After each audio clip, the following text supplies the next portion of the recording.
Jim Minton back with another video, and today we're going to be diving into the aspects of the new TCG Lorcana. So what I mean by that is I know there's been 2 reprints for the first chapter, and I myself am a collector. I'm a collector first versus a player. And even now, the only time that this reprint will really benefit anybody is in the Infinity format for players anyways. So I know there is some concern with the reprints, and rightly so. I myself had some concerns. But then I thought back about some things, and I'm like, well, the GOAT of all time right now in the TCG world, the king of the kings, is Pokemon, right? And I remember Pokemon having essentially, in a way, more than just one reprint for the same set, right? And that's kind of the talk that I want to dive in with all of us today. We're going to explore Lorcana, essentially the first chapter, since that is the thing that has been reprinted the most at this time. So we're going to dive into that. And we're also going to compare and contrast the inception of Lorcana with the inception of Pokemon. So I kind of just want to draw a timeline and focusing essentially on the first chapter, no pun intended, for Lorcana and for Pokemon. Backstory, I started collecting with Pokemon. You can probably see above my head here this beautiful UPC from the 25th anniversary. This set is essentially when I came back into the collecting world, and I have always been a fan of Pokemon. I loved Pokemon, watched the channels, watched the cartoons, and essentially it's been a part of me. I have a Pokemon slab right here with me. A little wishy-washy, but this video sure as hell won't be. And I also have my Lorcana playmat box that I've been using to film my videos. So I am a fan of both Pokemon and Disney. It's been a part of my world. It's been a part of my daughter's world. So that's kind of how I am in this hobby, how I am invested in this hobby, and kind of like how this hobby speaks to me. And just to kind of, piggyback off the slab for Pokemon, this is just completely out of the blue. I also have a beautiful Lorcana slab. This specific enchanted is not like the most sought after enchanteds, right? Nobody really likes the Azurite Season enchanteds. I actually got this for a pretty good deal, and it came with like a bumper, but we all know I hate bumpers after our last experience. So we're not going to be bumping it up, guys. We're not bumping it up. We will be guarding it up. And yeah, just to counteract the sealed product. Look, guys, not even joking. Look what I have here. Silver Tempest Booster Bundle.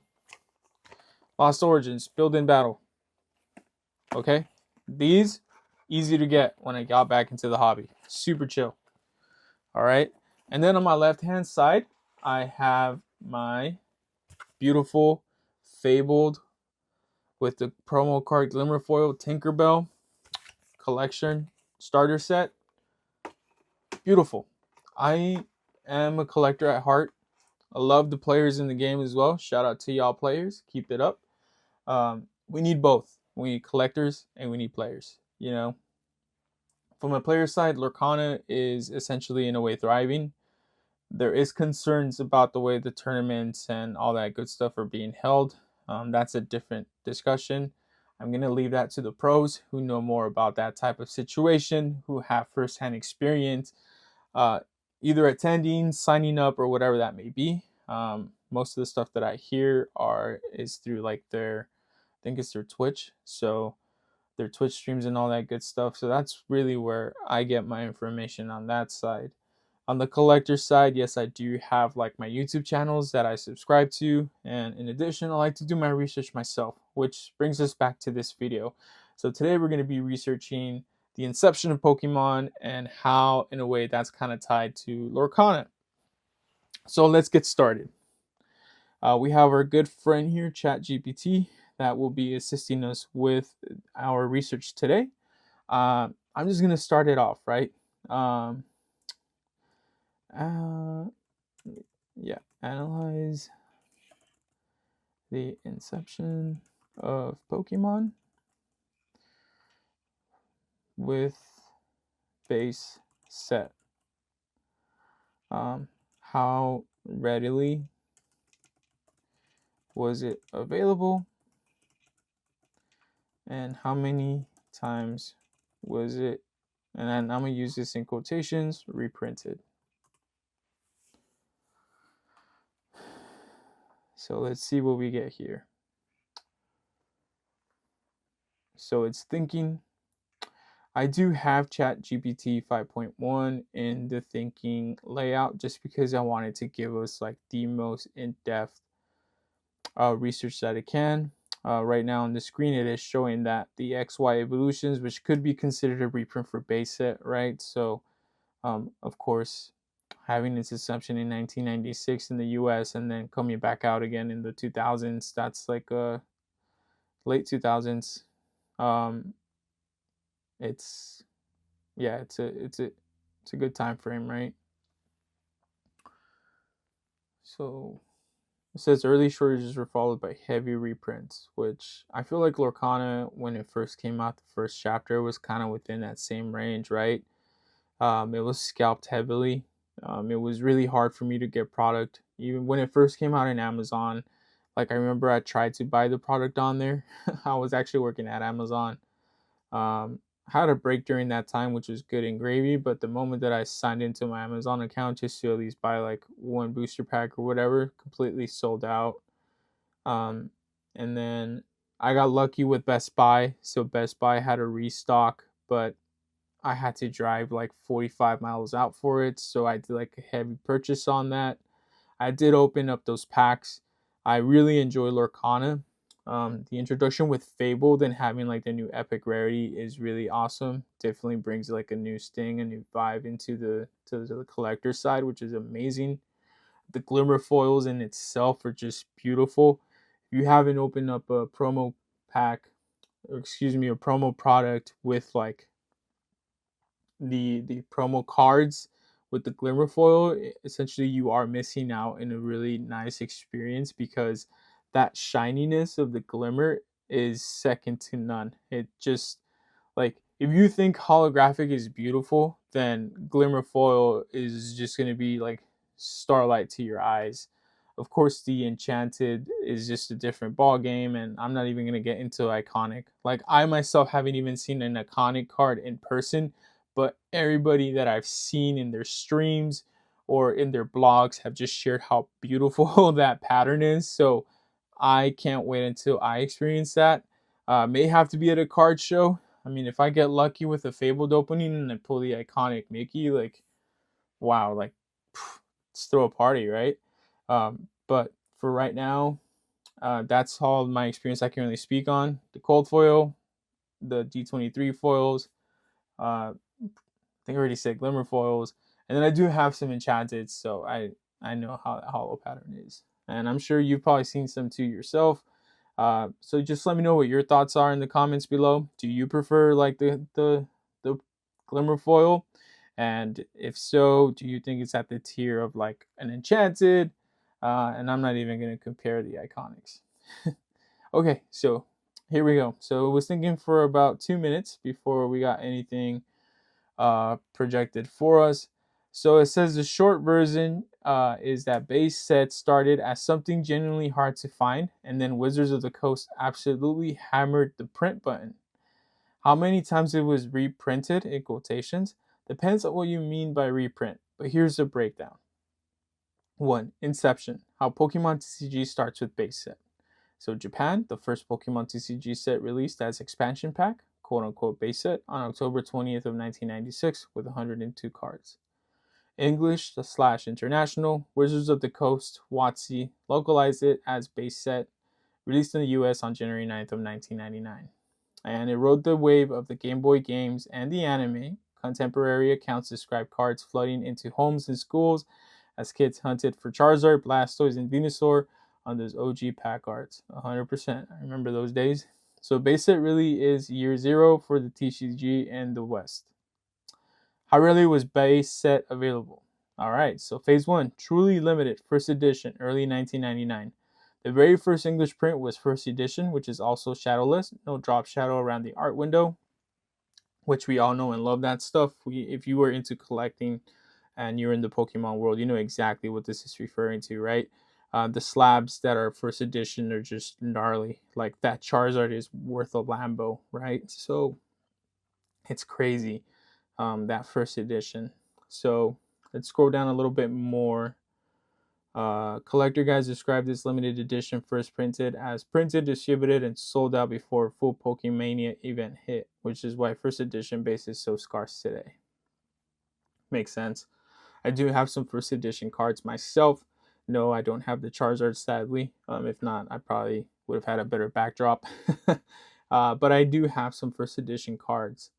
They're not in the best condition because back then nobody really thought about like grading cards or seeing them as an investment, or at least not me as a kid, right? I played the hell out of those cards and I had a fun time doing it. Phase 2, early reprint, the Shadow Unlimited, still 1999. So I had to have some Shadowless Unlimited as well. Not in the best condition, but I have some. WotC quickly followed with what we now call Shadowless Unlimited. Same layout as the first edition, thin font, no shadow, just without the first edition stamp. Yeah. This was relatively early, product could be spotty depending on where you lived, but more kids actually opened these versus first edition. Yeah. Yep. Phase 3, the Flood, and we're not talking the Floodborn. Regular unlimited base from 1999 to 2000. As the craze exploded, WotC kept reprinting unlimited base set multiple times while also launching Jungle and Fossil. Packs were in big box stores, toy chains, and hobby shops all over North America and beyond. By late 1999 and into 2000, unlimited base was genuinely common relative to demand. Kids remember Target, Toys R Us, shelves full of base alongside Jungle/Fossil. I do remember that. I do remember being able to pick all three of them. Sealed boxes feel rare now, mainly because they were all open, not because WotC barely printed any. Yeah, it's true. Phase 4, the late run, 1999 through 2000 / base 2000 print. There was a late English print with the 1999 to 2000 copyright line on the card backs and boxes, often nicknamed the fourth print or base 2000. This appears to be the final English base set print wave, coming after several unlimited runs. So big picture on availability. Early 1999, first edition / shadowless, sold out relatively quickly. Late 1999 to 2000, unlimited. Base set was mass market, plenty printed, but mostly was opened by kids. From a modern collector's lens, sealed / high grade, looks rare, but that's attrition to over 25 plus years of not tiny print runs. So that line right there just gives us essentially the eagle eye view of essentially my video. So Lorcana is new. Right now, the first chapter prints like seem like forever, right? Like, oh, they're printing it and printing it and printing it. Yeah, that's because Lorcana doesn't have 5 years of experience in this market. Like Lorcana hit the ground and it hit the ground hard, you know, and I'm a Disney fan. I'm a huge Disney fan. And we are essentially weighing that TCG at the same level as like a TCG that has been over 25 years of experience, right? It's like you can't compare a 2-year-old with a 30-year-old or a 25-year-old. Like, you know, if you put both in an exam, you cannot expect for the little baby to perform at the level of essentially a 25-year-old, right? That'd be absurd. But of course, it's not our fault for weighing it that way, right?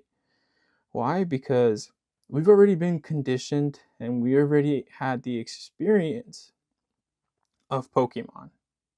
So for us to not have that type of viewpoint on another set of, you know, collection set, like, you know, Lorcana, One Piece, Dragon Ball Z, whatever it may be, like that's not our fault. We've already been conditioned for that, right? We already have those expectations. And when you have that type of quality experience, of course you're going to try and weigh that in with everything else that, you know, goes on in your collectible world life. So I do understand both sides of the coin, right?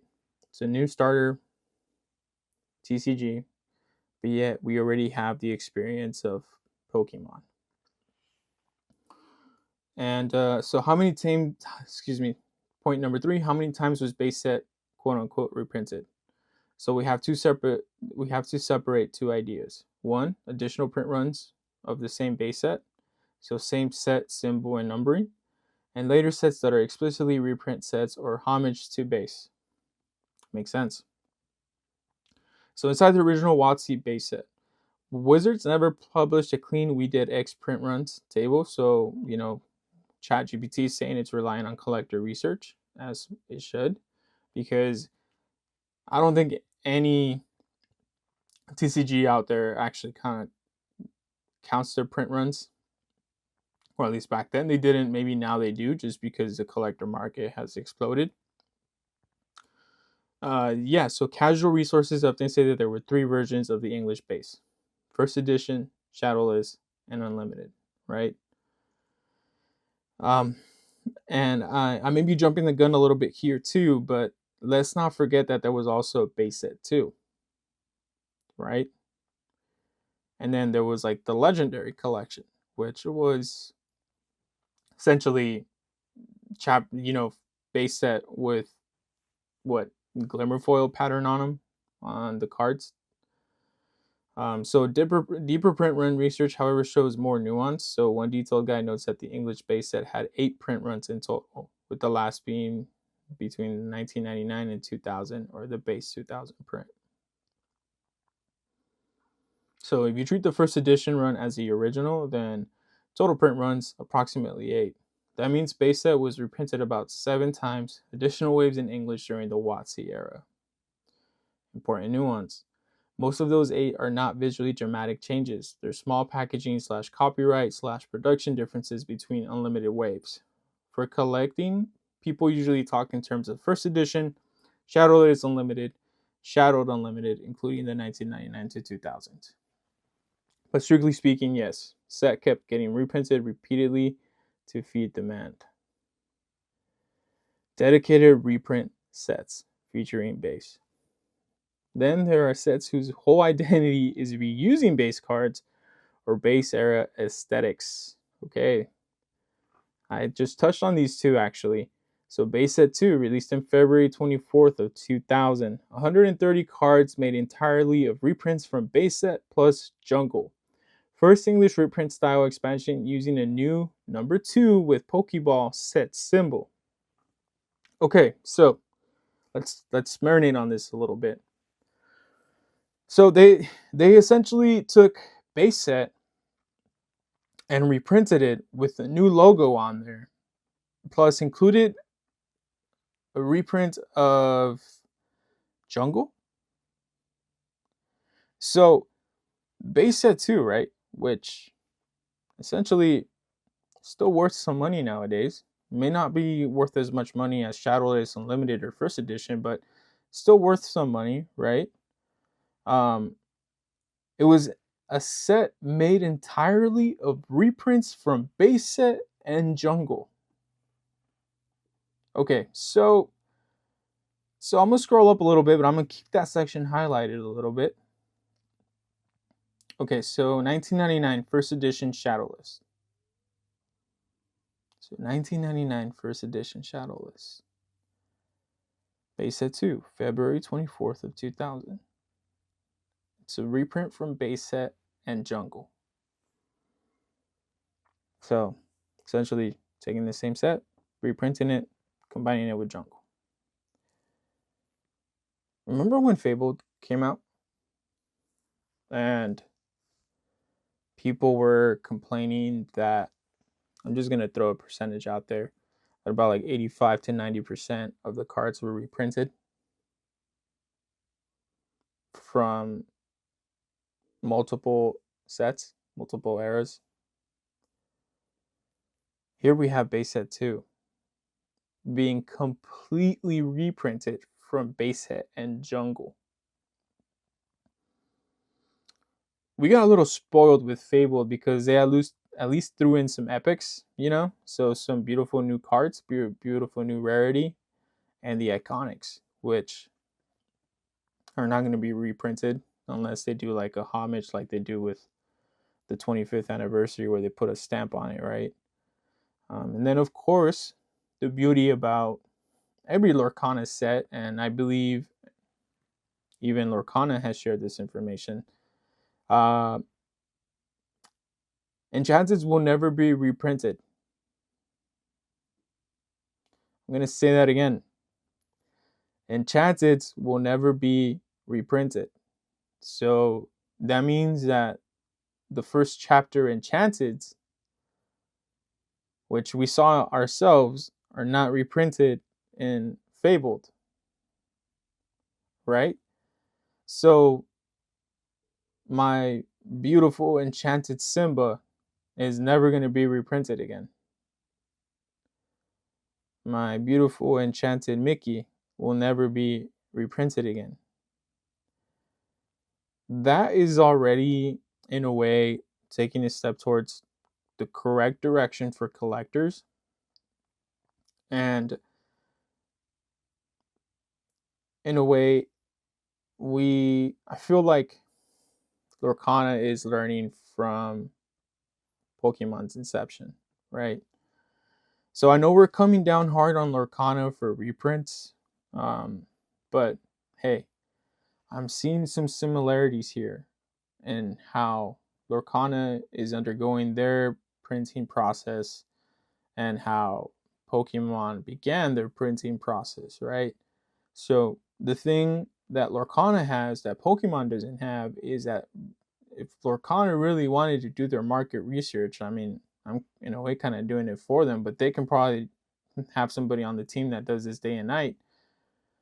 They can literally just do a market research on Pokemon and see what worked and what didn't in their 25 plus years of experience. Actually, almost 30 years now. Next year is going to be 30 years of experience, and basically play with that, right? And I think the same can be said for like One Piece or Yu-Gi-Oh or whatever, you know, and I feel like some of these companies are doing exactly that. So let's keep going down with our research, but that's just like a little side note, right? Just a little side note for us to have in the back of our heads. So base set 2 released February 24th of 2000. First English reprint style expansion using a new 2 with Pokeball set symbol. Legendary collection. 110 card set comprised entirely of reprints from Base, Jungle, Fossil, and Team Rocket. Often described as effectively a third base because it reissues so many base cards in 2002 of May. So you already have first edition, Shadowless Unlimited, Shadowed Unlimited, Base Set 2, and now Legendary Collection. Another reprint. Just with Glimmer Foil, right? By the way, those cards are nice. So 3 years. Is it fair to say that? 3 years of reprint. 1999, 2000, 2001, 2002. Okay. And then I'm going to ask the following question for us, right? Like, how long was Legendary Collection in stock? Because essentially that will let us know how long the last reprint was readily available. And then we have the XY Evolutions of 2016, which is a nostalgia re-release. We're not really going to count that. You know, that's same thing as Celebrations, the Classic Collection 2021. That's kind of like, that's exactly when I came back into the game, actually. We're not going to count that either, just because that's a different thing, right? It's not really a reprint. It's just a homage. It's a, it's a celebration of what was once readily available to the public. So answering your question directly, how rarely was base set available? At launch, limited and spotty. First edition and early shadow, list prints sold through fast and were not around long. Within a year, very available.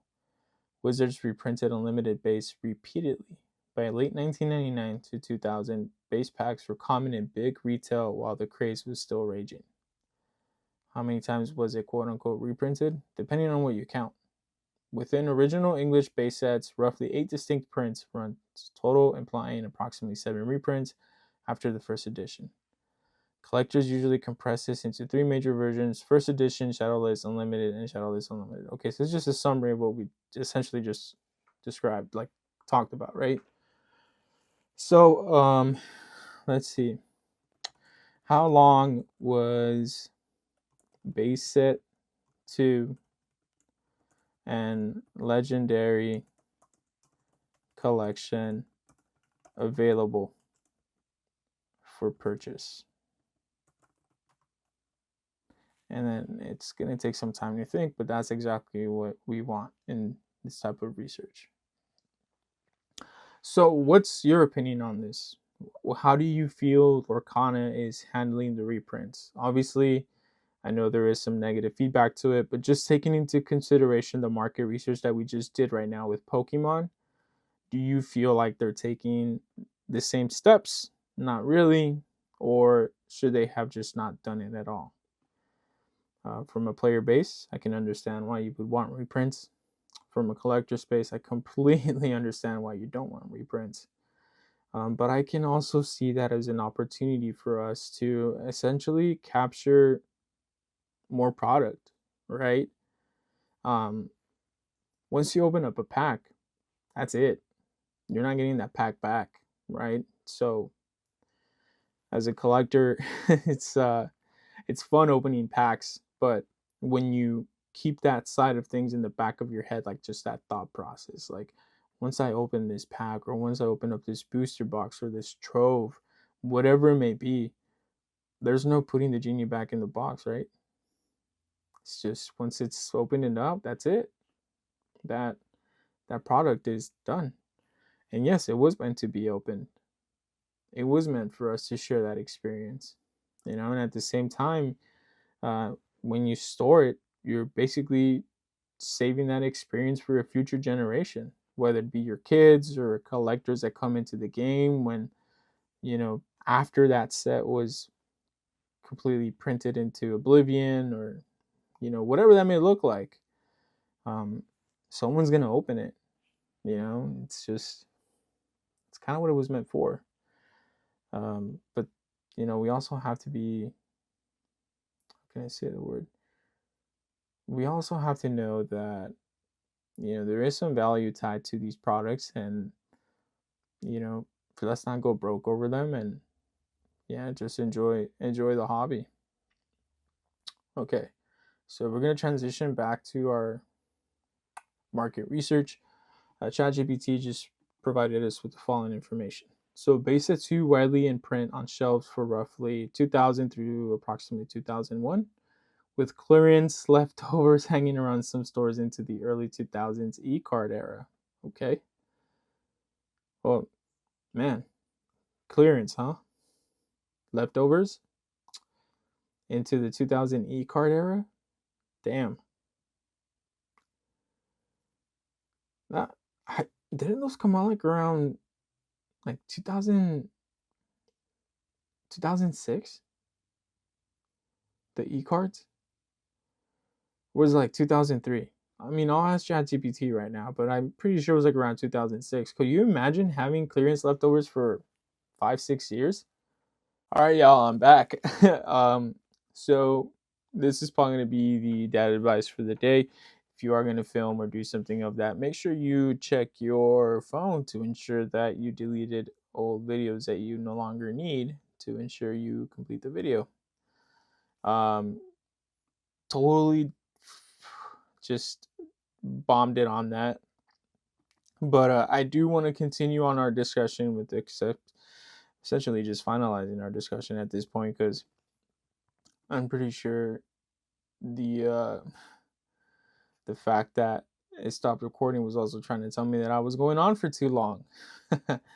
So we left off by essentially finding out that, of course, with base set 2 being legendary, and the base set 2 being readily available into like the early 2003s. So from 1999 to 2003, which is basically 4 years, essentially you could find base set, right? So I'm gonna start a new chat in ChatGPT. When was Lorcana released?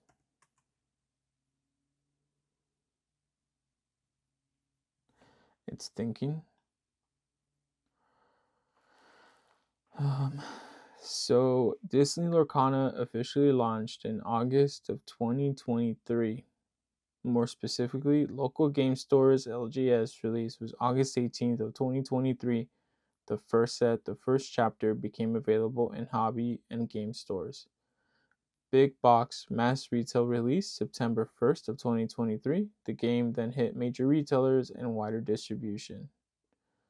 So if someone asks when did Lorcana come out, the short answer is Disney Lorcana was first released August 18th, 2023 at your local game stores, with a wider retail release on September 1st of 2023. Okay, so we are essentially over the 2-year mark. So we are in November when this video is being filmed of 2025. So it's about 2 years and like 3 months. September, October, November. Yeah. Actually, we're in December, excuse me, so 4 months. Time flies, y'all. So yeah. 2 years and 4 months. Now, from 1999 to 2003, so it's 4 years. So let's just say that the recent release of the first chapter that has become available through like the Costco bundle and the Target bundle with the beautiful folders. If these are the last releases, which I feel like they are, I have a feeling that we're probably not going to see the first chapter after this.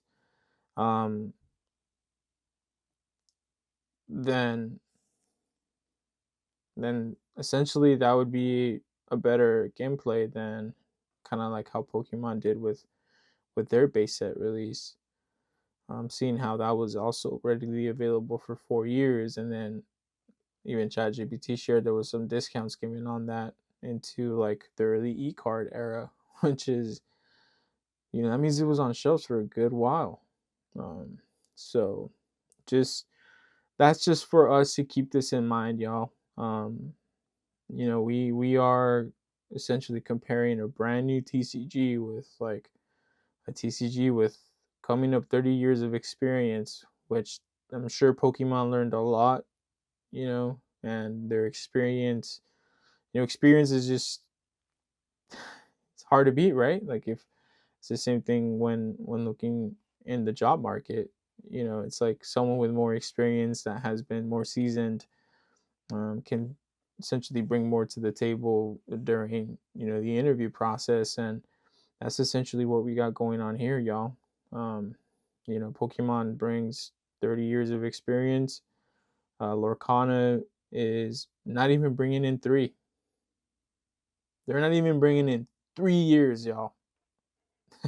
Like the first 2 years essentially makes or breaks a TCG, right? That's what I've heard. And in the 3rd year, if you make it past your 3rd year and if you make it past your 5th year, then essentially you're even better off, right? At least that's what I've heard through the grapevine. So we're not even at 3 years, y'all. And they've essentially have pivoted in a way that it's drawing more collectors, right, with the iconic rarities, which is beautiful. It's amazing, but they're also in a way kind of keeping it real with that the enchanters are not going to be reprinted. So, once you have that Simba from the first chapter, that's it. That's the only way you can get that enchanted. The only way you can get the enchanted I showed earlier in this video, which is this card here, which nobody really likes this types of enchanted from the Azurite Sea, is going to be an Azurite Sea. My brother pulled the Dumbo, beautiful Dumbo card. The only way you're going to get that enchanted is in Fabled. Like, they're doing things right, y'all. They're doing things right. We need to let them cook. They've only been cooking for 2 years, and you're comparing them to a chef that's been cooking for 30 years. Talking to you, Pokemon. And it's just like, I get it, y'all. I'm a collector. I I want to see this TCG thrive. And as long as we keep supporting the TCG and we keep giving feedback, something, I'm pretty sure it's already in the works, but there might be released something more than an epic, right? But not at the level of an enchanted. Definitely not at the level of an iconic, right? That's just like the ultimate tier right now. And I'll be doing another video talking about tiers and stuff like that, and how they're pivoting towards the right direction with epics.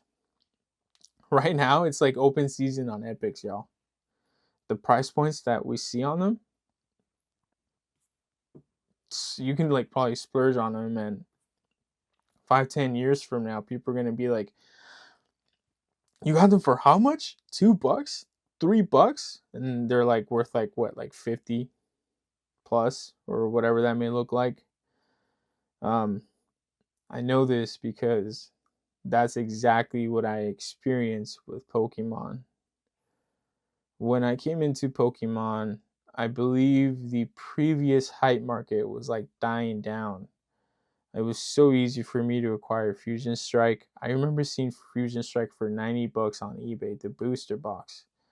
Believe it or not, I didn't like booster boxes back then. It wasn't really my thing.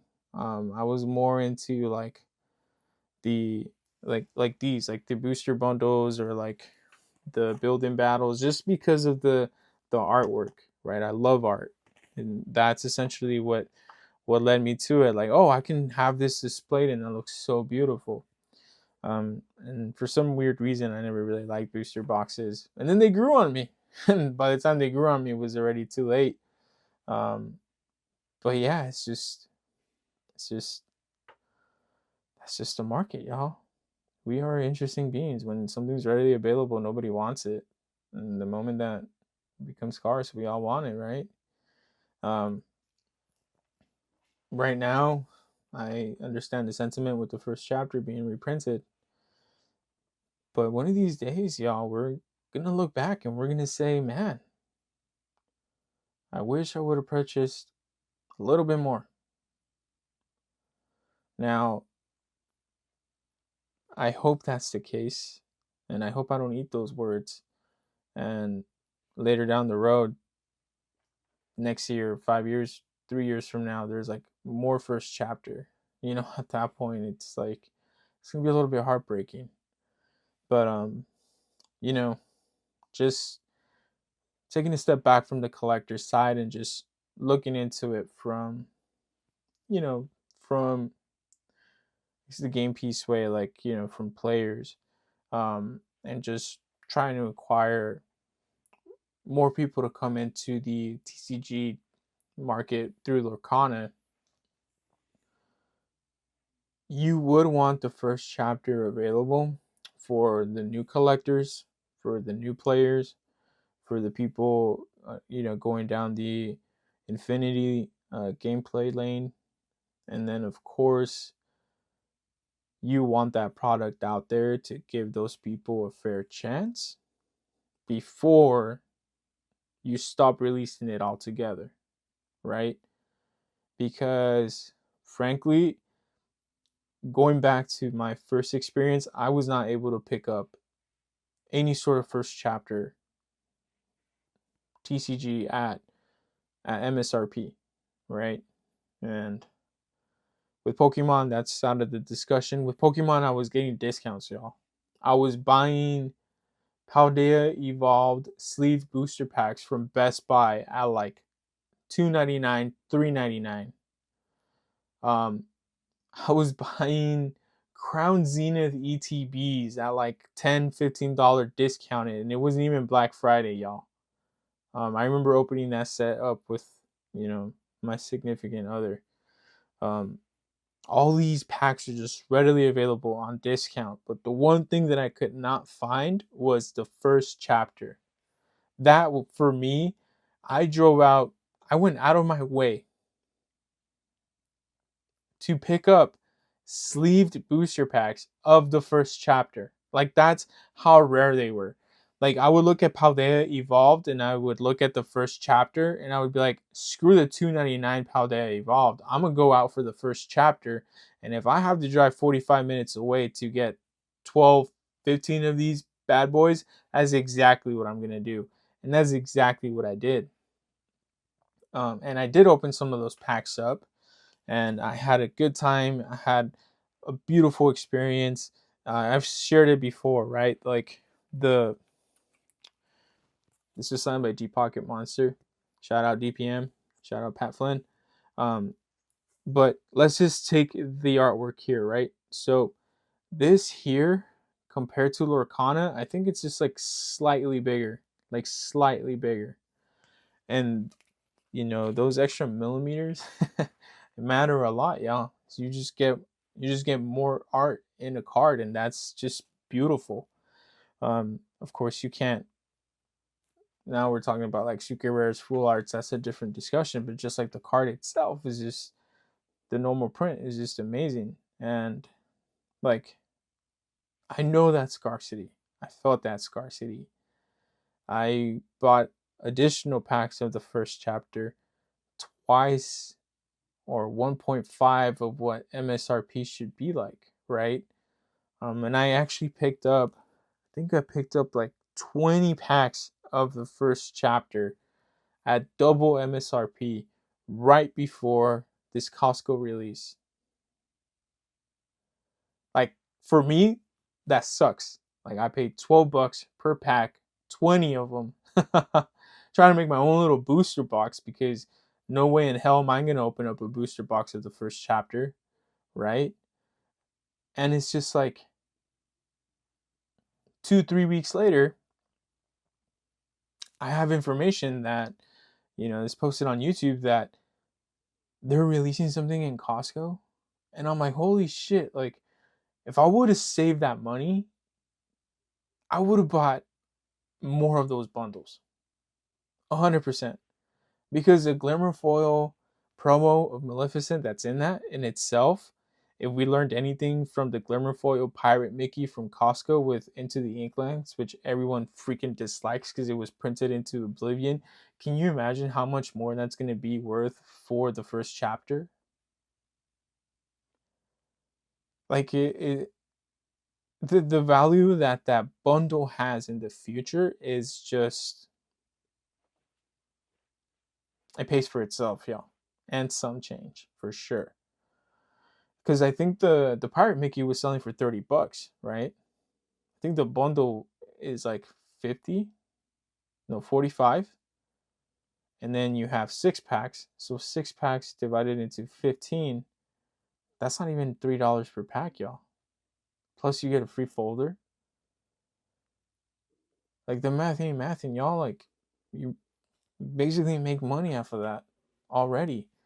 But of course, the Glimmer promo has to be accepted by collectors in the market, and that's just a different discussion. But I feel like that's something good to have as a collector. Um, I have one right there looking at me right now, and I shared in a previous video that I was not going to open it because the packs in there are essentially considered sealed, right? So I actually opened up the loose packs from the 20 packs that I bought prior to the release. And that's just how this is just how the game is, y'all.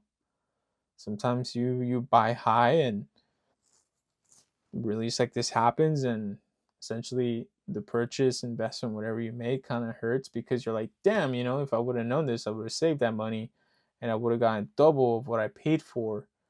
And it's the same in the stock market, y'all. Same in crypto. So even in like other assets like silver and gold, right? Sometimes you buy high, sometimes you buy low. Yeah, just timing. But time to end this rant, y'all. I'm gonna go into another 30 minutes and make this into an hour long, and I don't want that.